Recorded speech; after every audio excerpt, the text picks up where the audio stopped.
হাই friends, এষ্ট্ৰ'ভালে আপোনালোকক স্বাগতম। আজি আপোনালোকক অম্বুবাচী 2025ৰ বিষয়ে কিছু কথা ক'ব ওলাইছোঁ। অম্বুবাচী মেলা আপোনাৰ এইবাৰ 22 জুনৰ 2:56 পৰা 2:56 PM পৰা আৰম্ভ হৈছে আৰু এতিয়া নিবৃত্তি আপোনাৰ 26 জুন 3টা বজাত শেষ হ'ব। সেয়েহে এই সময়ছোৱাত আপুনি কোনো দেৱ দেৱীৰ পূজা নকৰিব, নিজৰ ঘৰত থকা থপনা বা মন্দিৰ নুচুব, কোনো ফুল নিচিঙিব বা মাটি নাখান্দিব বা কোনো বৃক্ষ ৰোপণ বা শস্য ৰোপণ নকৰিব। কুকড ফুড আপুনি এভইড কৰিব। বহুত ব্ৰহ্মচাৰী আপোনাৰ কুক ফুড নাখায়, কেৱল ফল ফুলত আৰু পানী খাই জীয়াই থাকে। আৰু আপুনি কোনো শুভ কাম নকৰিব, যেনেকৈ বিবাহ, অন্নপ্ৰসন্ন, এইবিলাক শুভ কাম নকৰিব আৰু আপোনাৰ যাত্ৰা এভইড কৰিব। এইখিনি মানি চলিলে আপোনাৰ মা কামাখ্যাৰ আপুনি আশীষ পাব।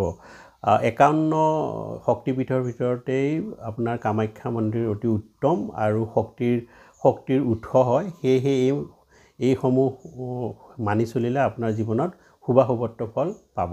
ধন্যবাদ।